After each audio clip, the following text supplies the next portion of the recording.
but the yarn within felt like it was more like balls, not oblong skeins, which is a good indicator. Hello, knitting friends. Today I have a traditional knitting podcast episode for you, and I need you to help me figure out what to do with my life. So if it sounds like it will be of interest to you, I hope you'll stick around.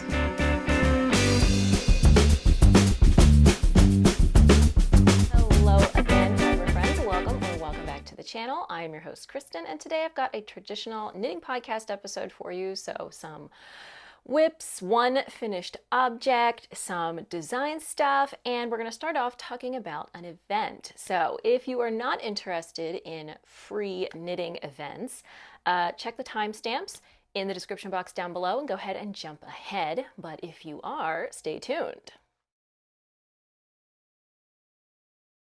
So I am so excited to share that I am participating in this year's Knit Your Own Adventure Summit, and I would like to invite you to join me. So this is a completely free online knitting event. It's going to be taking place next month, October 7th through the 10th. A whole bunch of wonderful speakers, knitting pattern designers, knitting instructors, expert knitters are being brought together by our host Ashley to share our best knitting tips and tricks with you.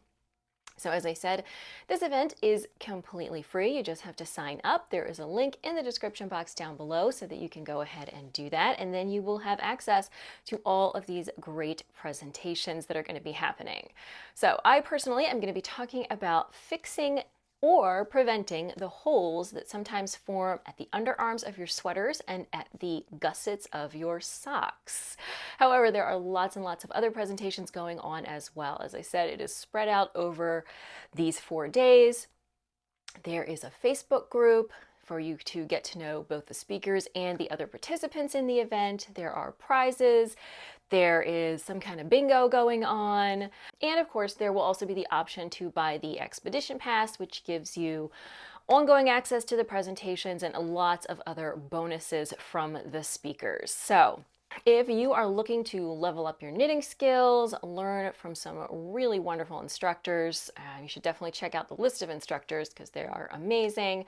Get more confident with your knitting. You definitely are going to want to check out this event. As I said, it is going to be taking place in just a few weeks, and it is completely online and it is completely free. So if that sounds like something you would enjoy, definitely click the link in the description box down below. Now, let's move on to finished objects. And miracle of miracles, I actually do have one finished object to show you today, which is my Crossandra Mini sweater. Look how cute this is. Oh my God, it is so adorable. Let me tie the bows at the sleeves because that really just pulls it all together. So I knit this for my niece. Obviously, I haven't given it to her yet. It's not cold enough here for sweaters yet, but I hope it will be within the next few weeks. Now we have our bows. Oh my gosh, this is just so cute.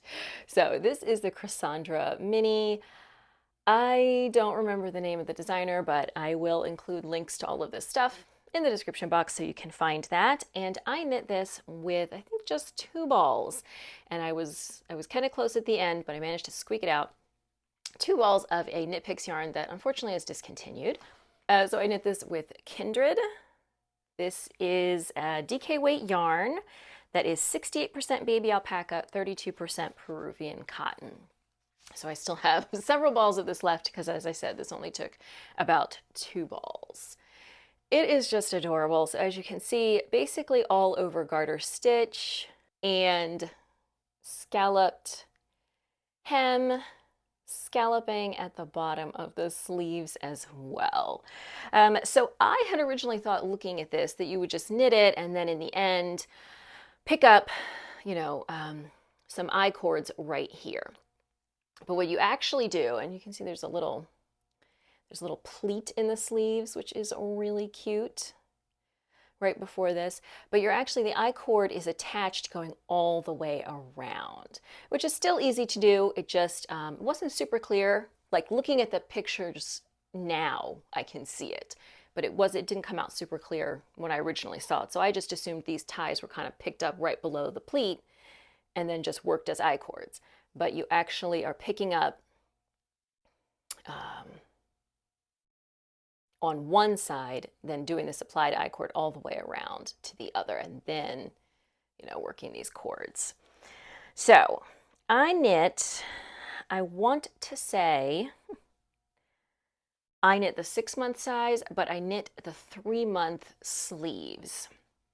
Because when I went to pick up the sleeves and I tried to pick up the correct amount for the 3-month size, I was getting like a puff coming up right here. It was puffing up. It was too many stitches. The difference between the sleeves was just 4 stitches, so it's not a big deal. And I think it turned out so cute. It's just adorable. I do need to get it to the baby so she has a chance to wear it. Babies just grow so quickly. So this is worked.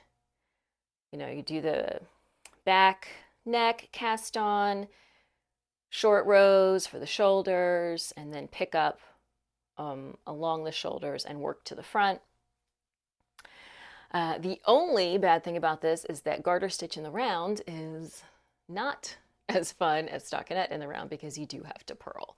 But it turned out so cute. So as I said, this is the 6-ish month size, and I used 2 balls of this.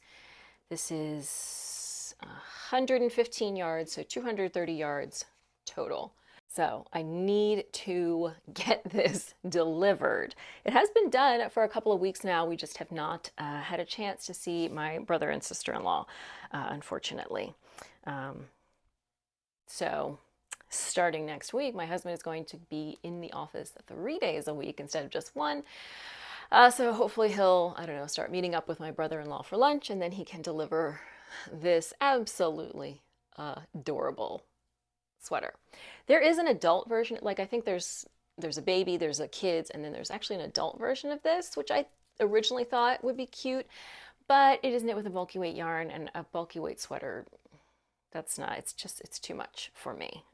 It just ends up being too heavy. But this is adorable, and there we go, one whole finished object. All right, so only one finished object, but I have so many whips to show you. So when the weather started getting warm, I put all my sweaters away, and I had quite a few on the needles. So I have picked a couple of those that I have been working on pretty steadily over the last couple of weeks. One of them is my Calm Down cardigan. So I am now, I know it doesn't look like much, it looks like a blob, but I'm almost done the body. And I did something exceptionally stupid with this. So this is a pattern by Lily Kate Knits or Lily Kate Makes. I think those are 2 different people. Description box. Again, called the Calm Down cardigan. And it is a saddle shoulder, so you work these, just a ribbed saddle, and then you pick up actually from the right side, which gives it this kind of little bit of 3D element there. And then it's basically just lots of stockinette. There is, the ribbed trim is continued along the armhole and down the side of the body. So I knew very well that I had stitch gauge but did not have row gauge for this project. But for some reason, and again, I started this, you know, at the beginning of this year, so it was on hold for a while, but for whatever reason, it did not occur to me that that would mean I should change the shaping rate on my armholes. So these are of the style where it says work so many rows and then work your increase, and the rate changes throughout the armhole. Which, you know, pros and cons. Personally, I like when patterns say work for so much distance and then work your increases, because then you know if your row gauge is off, you know the distance that you need to work to make the increase rate work. You don't have to be counting rows, which I also don't enjoy. But this does not. This tells you exactly which rows you're increasing on, and there's shaping, you know, for both the neckline and the armhole happening at the same time. And I didn't think to, you know, either better calculate exactly what my row gauge was and what the difference was, or to look at her increase rate and figure out, you know, if she's saying to do this increase every 6 rows, how often, you know, is that every inch? Is it every inch and a half? Whatever. I didn't do that. I just followed the directions. With the end result that my armholes were 15 inches deep. Now, this is supposed to have a deep armhole. It is supposed to have a 12-inch armhole, which is very deep. So traditionally, your armhole is going to be kind of in the 7 to 8 inch range, depending on your size. You know, maybe up to 10 inches for the very largest sizes. But this is supposed to be oversized for all sizes, and it's supposed to have a 12-inch armhole, but mine was 15 inches, which was ridiculous. So in an ideal world, I would have ripped everything out, recalculated the increase rate, and redone it. I didn't want to do that. So instead, I had already started working the body, and I took this little tail end of yarn that was here, and I just seamed the 2 sides of the body together so that my armhole is not 3 inches deeper than it's supposed to be. So I only seamed it up about 1.5 inches. I can do it more, but I want to finish the body first and just kind of see how everything looks. But I did that on both sides. Now, does that mean the armhole shaping is going to be a little bit wonky? Yes. Does it super a lot matter because this is an oversized sweater? No. Probably nobody's going to be looking at the underarms of my sweater. It's already going to be a very deep armhole hanging down pretty low, which means it's not going to be like fitting weirdly around my arm. As I said, this was not the ideal solution, but it was the solution that I came up with so that I could actually continue knitting this sweater, which I would like to own at some point. So as I said, I seamed up the armholes a bit on each side of the body, and I am now almost done the body. I need one more, I need to do one more decrease. There's some decreasing at the front edge, so it's a little bit like a cutaway, and then I will move on to the hem. And then we will, so normally this is knit flat. Normally when I started working the armholes, I would go up a needle size to make sure that knitting in the round, I would maintain the same gauge, but I'm not going to do that. I'm going to stick with the smaller needle size, which is also going to help shrink that armhole a little bit. But I have made some decent progress on this. I am knitting this in Knit Picks City Tweed DK. One of the other sweaters I've been working on a fair bit from earlier in the year is my Eun pullover. It was not originally my intention to work on this right now because this is a very heavy sweater. For this, I am using Valley Yarns Beckett, which is 50% alpaca, 50% wool, and this is like an Aran weight to a bulky weight yarn. So this is a hefty yarn. This is a hefty sweater. And we'll talk about why I'm working on this instead of one of the other ones in a minute. But when I put this away, I had just joined in the round for the body. I did work a little bit on the body, but then I decided I wanted to move on to the sleeve because this is the sweater I used to demonstrate the sleeve stuff for the presentation at the Knit Your Own Adventure Summit. So I needed a sweater sleeve to work on. So I went ahead and started that. And in case you need any further encouragement to check out my presentation, you can see here is my sleeve. No holes. There are no holes in my armhole. It is looking very neat and tidy.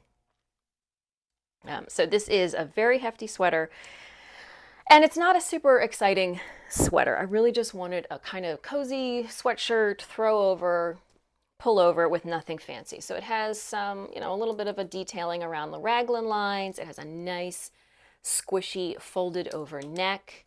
And then it has You know, there are a few decreases on the sleeves, but they're not, you know, decreasing to a tight cuff, more of a loose fitting cuff.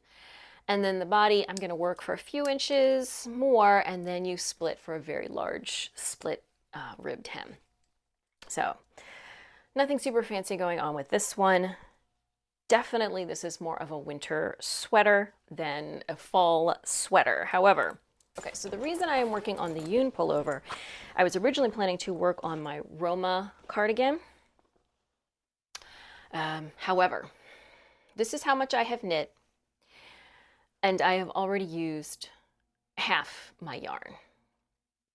And I still have the whole sweater body, both sleeves, which are fairly oversized sleeves, the double knit button band, the folded collar, and the pockets.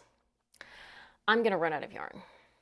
And I don't want to buy more yarn because I don't like the yarn. So the yarn I am using is Valley Yarns Westfield, which is 60% merino wool, 20% silk, 20% yak. That's fine. However, this is a 120-yard ball, and every ball I've used so far has had at least 2 knots. There is no reason that a ball of yarn with only 120 yards should have 2 knots or more in it.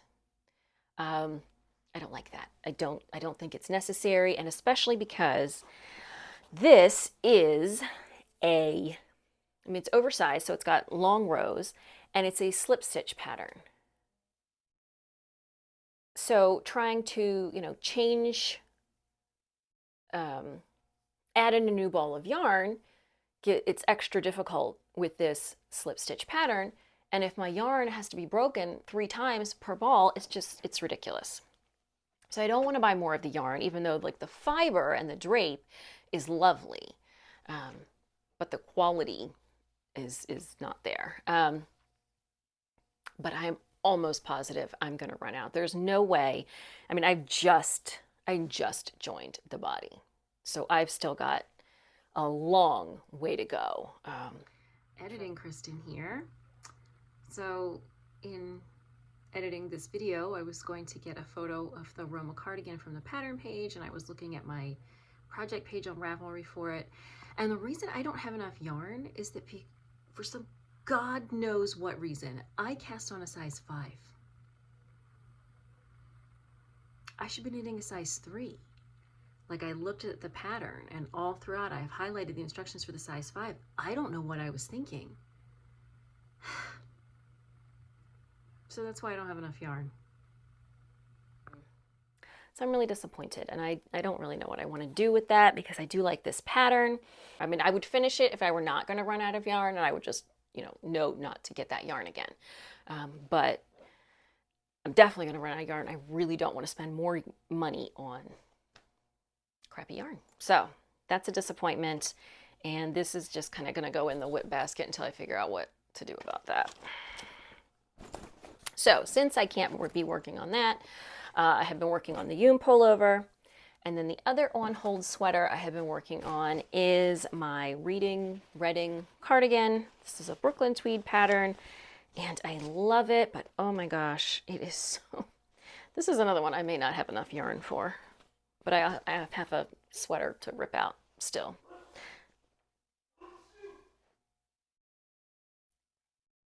That's why I want him to go to work. Oh my gosh, there's just so much fabric here. So I think I'm knitting the size 3. This is a shaker rib cardigan with raglan shaping, and I already have 2 cables attached together. So there's the little joiny thing. I've got 2 different cables attached together, and it's still like I'm having to yank it around, and it's just so big. So I have been working on this, but this is it's not super fast, just because the shaker rib is a little bit slower. The having to constantly pull the stitches around the needle is a little bit slower, but I am getting there, and I really love this. So you can see like the raglan lines starting to take shape. So I've already finished. So as I think I mentioned in the last one, it's like increase on the body every 4 rounds this many times, and then increase on the body every 8 rounds this many times. But on the sleeves, it's the opposite. First you do increasing every 8 rows, and then it's the 4. So I've already switched the increase rate for the body, and I'm about to switch it. I just did the last, at the previous rate, the last increase for the sleeves. So I'm about to switch for that. And I think, I mean, the shaping, I think, really does look nice. And I love this color. I love the yarn, but it's not a fast project. The yarn is Wool Dreamers Moda. They don't have color names, I don't think, or maybe they do, but not on the ball band. So this is, let's see, 252 yards per ball. It's recommended US 7 to 9, so it's definitely a worsted-ish because it's also very airy. I don't know what it's a 3-ply yarn, but I think the spin is more woolen. I'm not sure. I'm not an expert on their yarn. I did start another project with this and then give up on it. So I've got 1, 2, 3 more balls in here and then all of that to rip out. I don't know how we're going to do with that, if we're going to be running low, but I like this yarn. So if I had to buy more, I'm not going to be like super upset about it, not like the other thing. So this has been my my TV knitting when I watch my programs like that my husband doesn't want to watch, like Downton Abbey or whatever. And it's moving, it's going, but it is not fast. All right, in terms of newer cast-on WIPs that are not left over from earlier this year, I have finished the body on my Stromboli and have moved on to, I believe it has you knit the upper back first. So it is looking lovely. Fortunately, the pattern is pretty easy to memorize. Unfortunately, it's a lot of the same pattern with nothing happening. There's no shaping. There's nothing is happening here. So it has gotten a little monotonous, but I do think it looks quite lovely. So I've done, I want to say like 1 lace repeat working flat, and I have quite a number more to go. I don't remember off the top of my head. But the good news is, here we go. I got 2 skeins of the yarn, which is the Illimani Sabri. And I have this much from the first skein, and I'm already moving on to the flat part. So I don't think I'm going to have any trouble with the running out of yarn. I think that's going to be fine. So this does have, I want to say like 3/4 length sleeves. So I think, you know, with a fair bit of this, I may get through the whole back with just this. I should have plenty of yarn. So I do need to focus on this a little bit more because this is of course I don't remember what it is, but I want to say it's like a cotton alpaca blend and obviously this is a very lacy, open, airy piece that, you know, I can probably be wearing in October, but once we start getting into the real fall/winter weather, probably not going to be wearing it so much. It'll be lovely for the spring as well. But I would like to get some wear out of it. So hopefully I can, I think now that I'm going to be working flat, it's going to seem like it goes faster because I have half as many stitches, even though I am working wrong side rows. So there's more purling. We'll see. But so far, happy with this project, happy with the yarn, and no major concerns. And then lastly, I did cast on my Winnie top. Mostly just I wanted to have something new to tell you guys about, but it doesn't really look like anything. I've barely done anything. So you just cast on at the back and you work a bunch of short rows, and I did all the short rows, and now I am working straight until the bottom of the armhole, which is not very exciting. So the Winnie top is another pattern by Lily Kate Knits and or Makes, I can't remember. I think those are two different people on Instagram at least. And it has a really cute lace detail around, but that's the rest of it is stockinette and you don't do the lace until the very end, so it's a little bit boring. I am using Magpie Fibers Swanky DK. I don't remember what this colorway is called. I told you guys in the previous episode, maybe you remember. It is lovely. You know, I've used Swanky DK probably a million times. I love it. It's beautiful. No complaints. It is a lovely soft yarn. I am using these needles I don't like. So these are the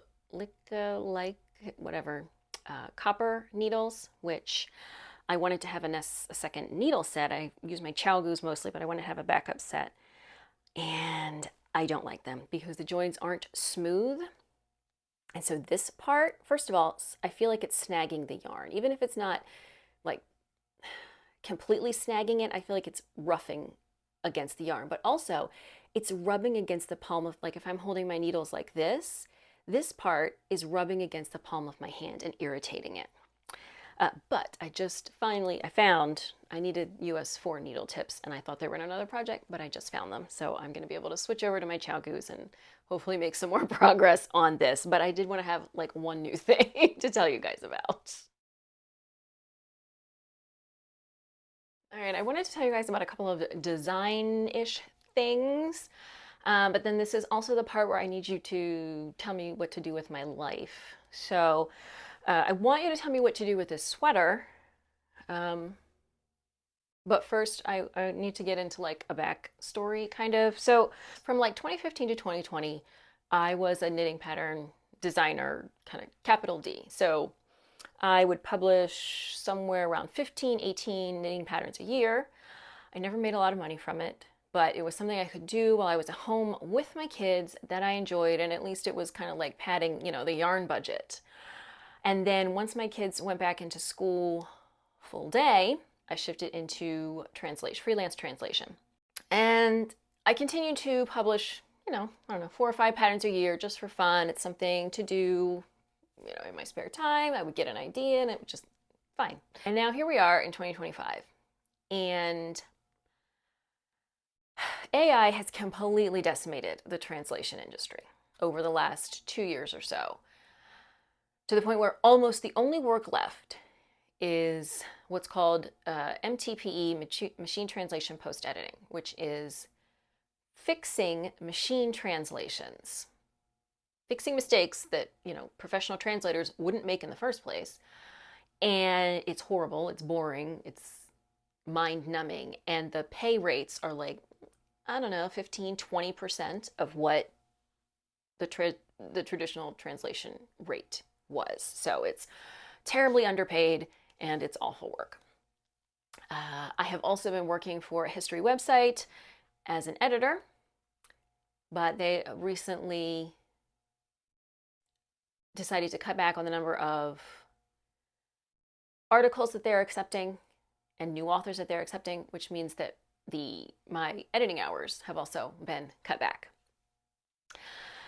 I've been applying, you know, for lots of jobs, but I have been out of the formal workforce since my oldest son was born in 2013.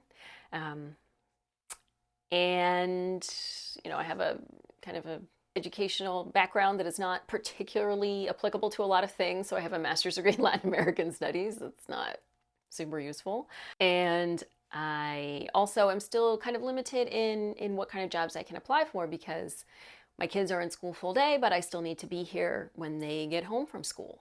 And it's not so much that I must have an income right away, but I'm kind of concerned that my brain is starting to atrophy from not being used and would like to have something productive to do, which brings me to this sweater. So I've been working on this sweater on and off for a year. I just did a little mid-project block on this. Got some stray. Obviously I haven't woven in any ends, but there, that looks a little bit nicer. So I love this sweater. And I have gone back and forth a couple of times about whether or not to turn it into a pattern because, as I said, I have still been publishing some patterns here and there, but they're really not doing anything. Part of the reason that the designers, capital D, publish so many patterns is because it keeps their work in the forefront. You know, you would think that there would be a fair bit of residual sales from older patterns, but generally speaking, there isn't. There's not a lot of passive income coming in from previously published patterns, and you need to keep publishing to keep yourself in the eye of the people who will potentially buy your patterns. So the few patterns I have been publishing, really not going anywhere. And there's a lot of work involved in making this into a pattern. As you can see, it is all over cables. So there's a fair bit of work still to go on this. However, I don't have anything to do. So should I just do it just to keep busy and have something to do and to work on? You know, so I'm not just sitting around bored. That's a possibility. I don't know. I don't know what to do. I don't know what to do with my time. I don't want to clean my house. That sounds terrible. And to that end, I have a couple of other things that I am working on. So should I, while I don't have any kind of steady income or job, should I go back and start, you know, sort of getting into pattern design? Even if it's just, you know, to keep me busy and not to produce like an income? I don't know. I can't make any decisions. So first, what should I do with this sweater? You know, if you would love to see this be a pattern, please say so. Second, should I start doing some more design stuff? And to that end, I will show you a couple of other things. So one of the most popular designs I had when I was designing regularly was the Diego cardigan. And I recently decided that I wanted a pullover version of this. Maybe as a pattern, maybe not. And so I started swatching for the saddles to see. So this one over here, this is Durham Natura Gilead. And then this one is Knitting for Olive Heavy Merino. And I'm also really torn. This one has better stitch definition, and I like that, but this is also a denser, heavier yarn. This is very light and fluffy. It wouldn't be either of these colors. I just happen to have one bowl of each of these in very similar colors, but not enough, so the sweater would be a different color. But I don't know. What do you think? Really, looking at it in the camera, the stitch definition on the Gilead really is very, very distinct. But this is just so nice and airy. I can make a nice lighter pullover. So we have that. Should Diego become a pullover? Which yarn should I use? Then a pattern that was published by, I want to say Knit Scene, but it could have been I Like Knitting. No, it was either Knit Scene or Interweave Knits. A pattern that was published several years ago were these, what they named Phlox Flower Mittens. So these are the colors that they chose for this design, and these are the pictures that they took. This looks terrible. You can't see what's happening. Like, really, I think a big, but to be fair, this was during COVID, so live models were not possible. Still could have made a better color choice. I digress. Generally speaking, what happens is after your designs have been in a magazine, after a period of time, usually 1 or 2 years, you are then free to independently publish them. And generally speaking, that's what I have done with patterns that were published in magazines, but I never bothered with these because they just look so terrible. But I recently thought, why don't I go ahead and remake them so that, you know, people can actually see what they look like, which is this. So this is the actual pattern on those mittens, and I am using some Knit Picks palette for this. And this isn't even the whole, so there's this one star motif, and this is based on a traditional star motif from knitting in the Peruvian highlands. And there's one star motif here, and then up here there will be 2 slightly different stars. You can already see it kind of coming together. It looks a little bit different. And I'm using 3 colors. You could just use 2. But as you can see, I'm using like a slightly lighter purple in the middle here. And all of these are from Knit Picks palettes. So this is what the design actually looks like, which is something. It looks like something.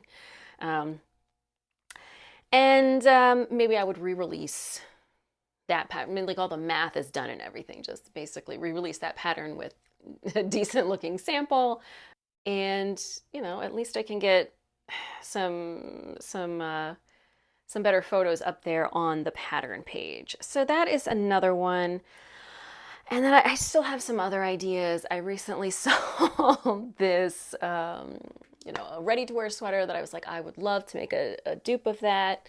So yeah, I don't know. I'm still, you know, that's probably doing that. I'm still like playing around with designs. I just really don't know how to move forward. I need something to occupy my time. Should it be new designs or should I do something? If you have ideas, if you have suggestions, please, I would love to hear them.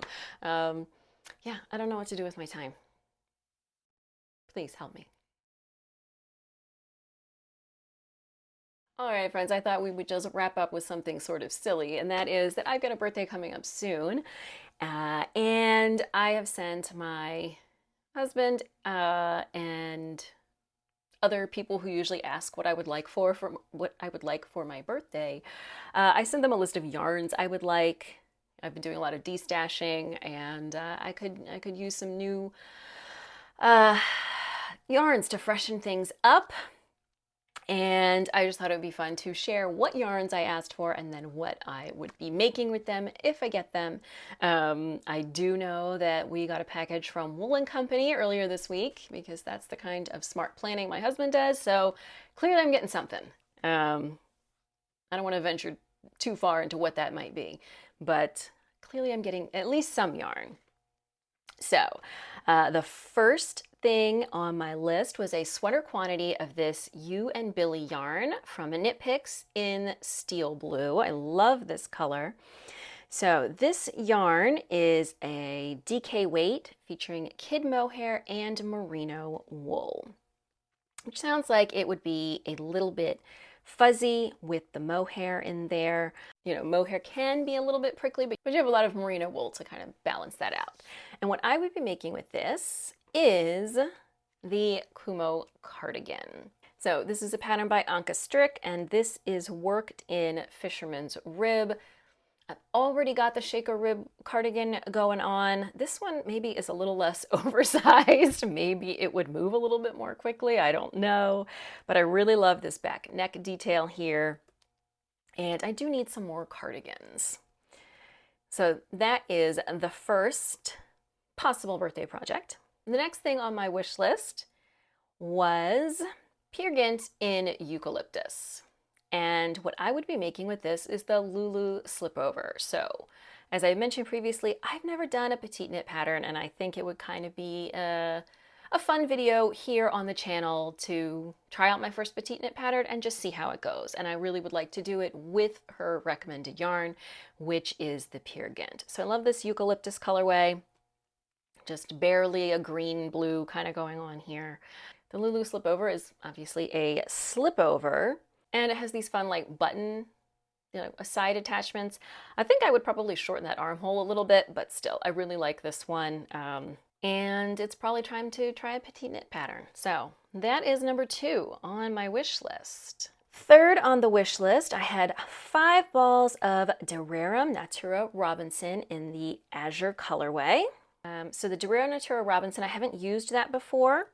It is, let's see, 70% merino wool, 30% recycled cotton.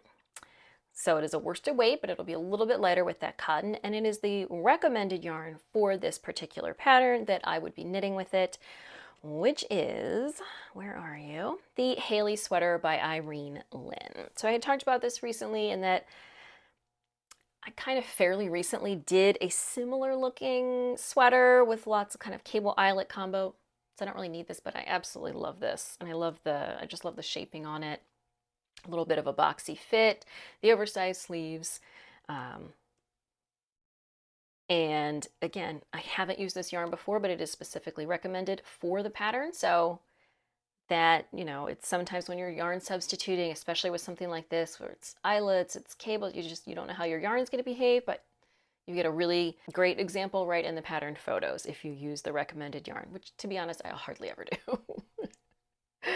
So that is what I would be doing for that one.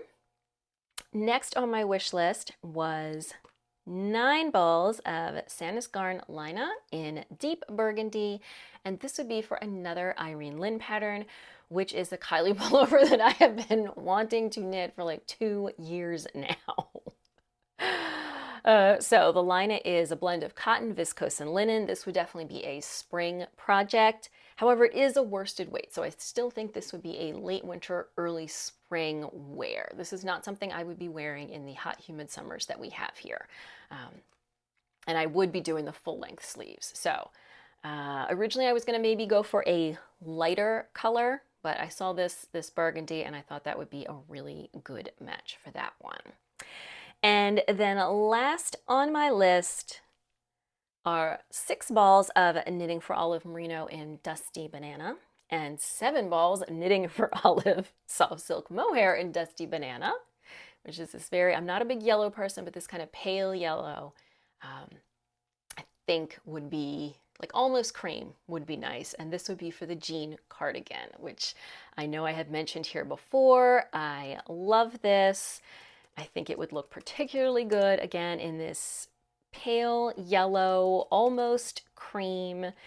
And this would be, I've seen, so the pattern actually calls for a sport weight, but there are several projects using this particular yarn combo that look really nice. You get that mohair in there. It's going to give it this nice fuzz. Despite the fact that yellow is maybe not a traditional winter color, I think this like pale yellow, almost cream would actually be really lovely for winter, late winter into spring. Obviously, if you got a fingering weight and all these eyelets, this is going to be a fairly airy sweater, although with the mohair, it's gonna add a little bit of extra warmth.